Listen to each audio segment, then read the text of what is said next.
Class, this video is going to help with, oops, I want you to see this. All right, this video is going to help with 8.2, and this is the start of our testing a claim about a proportion. Okay, so we've already kind of looked at what a claim is. So you have your null and your alternative. So you had a lot of those problems on 8.1. And then you also talked about the p-value and the test statistic in that section as well. So I feel like this is going to put it all together for you. And why we're really learning or looking at just these little things. So this is all proportions, no means. So we got to remember our symbols here. N is our sample size. P is the population's proportion, the whole population.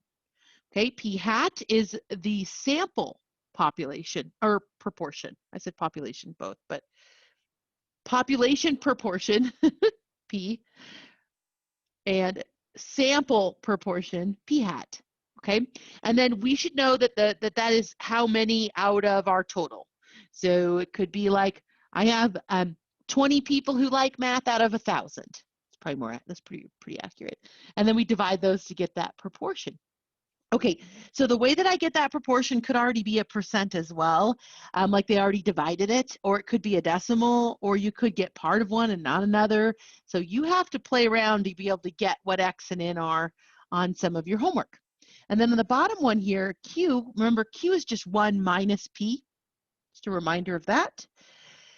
All right, so in order to test a hypothesis, you need these 3 conditions to be true. I would focus more on this if we were setting up a sample ourselves and testing our hypothesis. We would have to make sure it's random. We would have to make sure that the conditions for binomial distribution are met. What is that? Well, it's right here.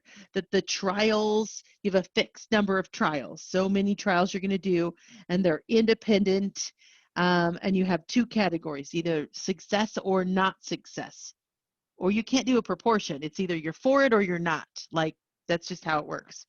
And if we times N in Q and N in P, they have to be bigger than 5. So those 3 conditions have to be met in order to test our hypothesis. Do we focus a lot on that? Maybe just a teeny bit, but we just know that that's true for almost all of our problems. Okay, so then for testing a claim about a proportion,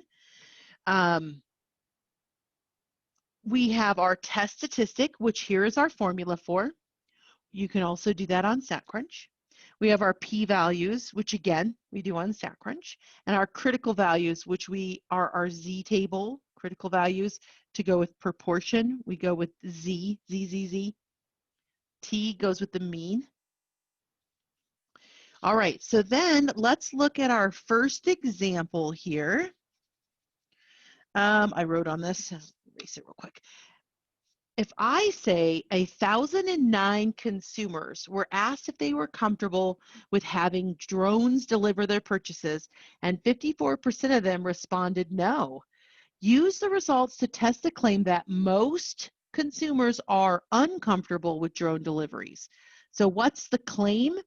That most consumers are uncomfortable with drone deliveries. And we have our significant level here. So the first thing I always have to do is write my null and my alternative hypothesis, because I have to put those into StatCrunch to even get a p-value, or like I need to know what those are. First thing, I don't care if it asks for them or not. That's the first thing you always write. So we're talking about the claim is that most consumers. When I say most, I mean 0.5, above half. So my null hypothesis will be that the proportion is equal to 0.5. My alternative is saying that they're uncomfortable with it. If they're uncomfortable, then they're going to be greater than, because of the way let's see. So uses the results, the claim is that most consumers are uncomfortable with drone deliveries. So we're going with greater. We want to show that most of them don't like it. Okay, I did forget to skip over this. You can read that if you want, but it does meet all of our requirements. Totally, see, I'm bad too. I'm like, yeah, it meets the requirements. Okay, So let me keep going. So once I have the null and the alternative, remember the A could be a 1 there. That's the same thing. Kind of depends on your publisher. I've always seen it with an A, and then I realized half your homework has a 1. Okay, so just know that it is the alternative hypothesis. All right, and then from here, what we're going to do is we have to find our p hat of our sample, and what we have to find both numbers. We have to know how many out of the total, and this one I gave you both, but I showed this because I think this comes from your homework. Is it wasn't, you weren't given the 1009, you had to actually calculate it. So you might have to calculate one or the other number, but I wrote them on there, so that wasn't, I didn't really make you have to work too hard. So from here, let's go into StatCrunch and put this in. Let me make sure you know where we go. We go to Stat, and we have a proportion. We have one sample with the summary, so we click with summary. And then from here, I have to put in the number of successes. That's why you have to know those, which was 545, and then 1009. And we are testing at 0.5 because we said just greater. And then we went greater for our alternative. And then I'm going to hit compute. And I have my Z statistic and my p-value. So give me a sec. I'm going to write these down. So my Z statistic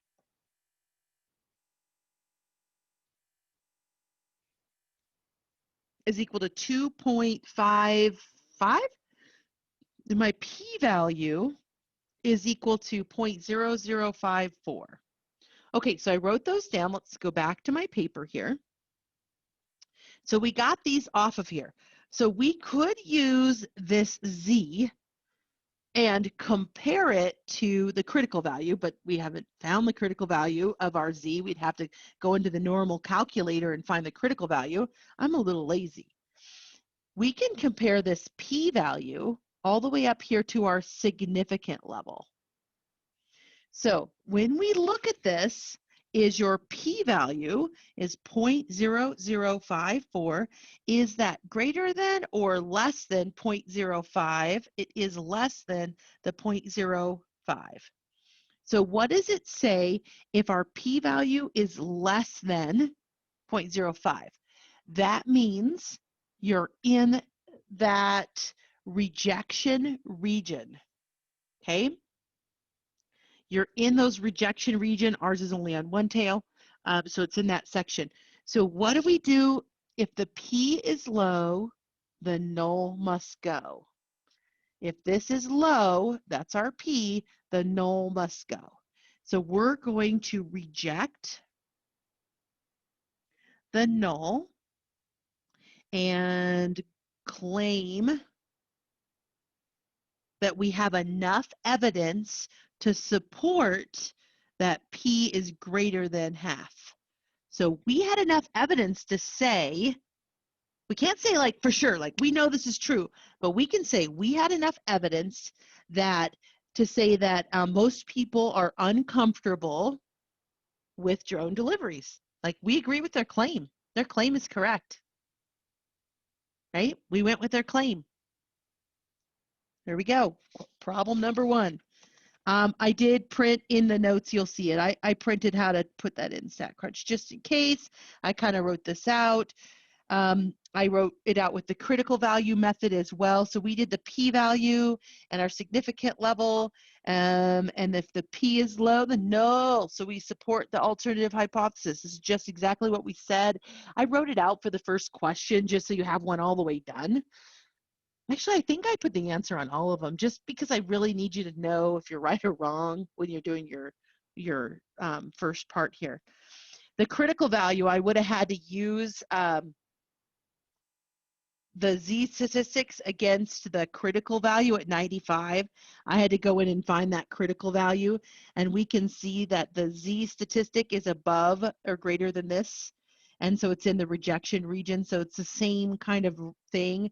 We just look at that critical value is right here, and we are above it in the rejection region. So we still reject the null. both methods. Okay, and I show how to get that 1.6 right here in kind of a snapshot of StatCrunch. Let's look at a new one. In a study of accuracy of fast food drive-through orders, one restaurant had 29 orders that were not accurate out of 298 orders observed.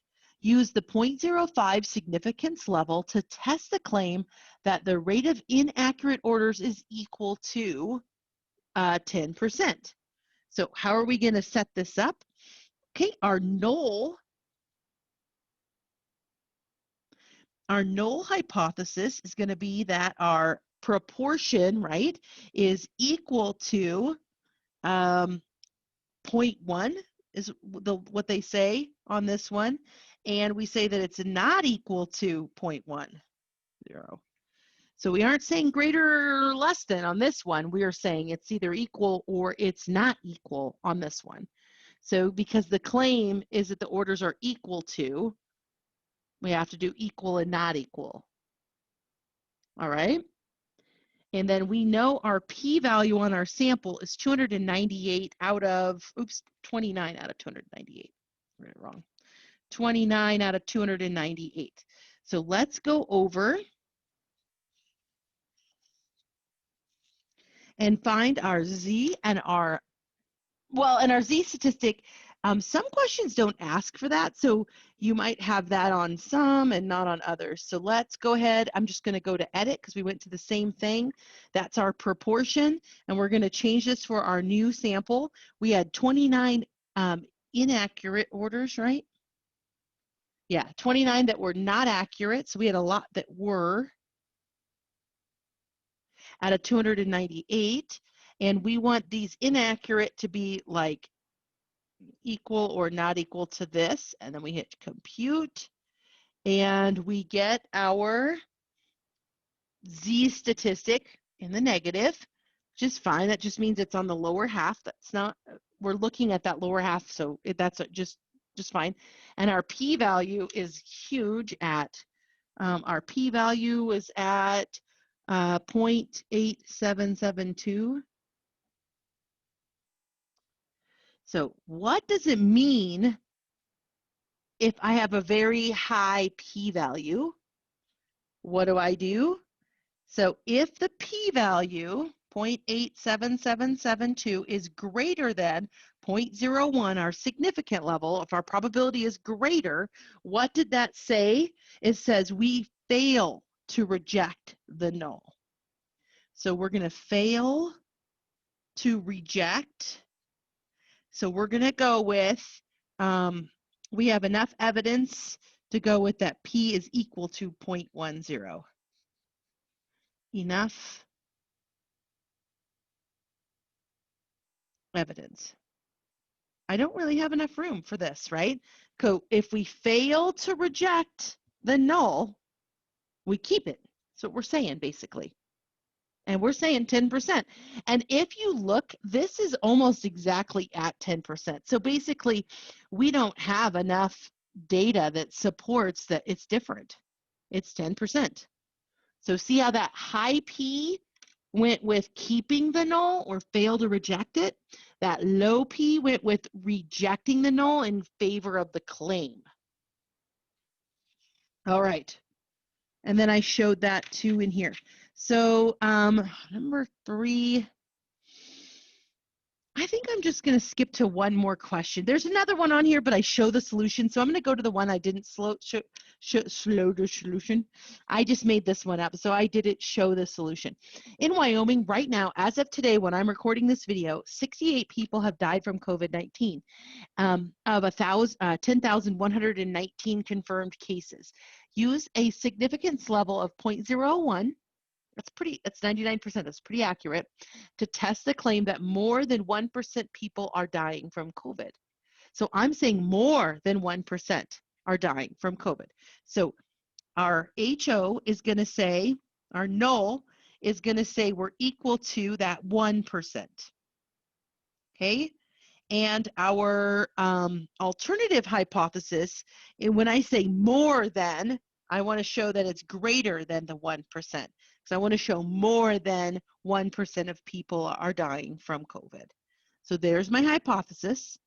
And we already know our p hat is going to be the 68 out of 10119.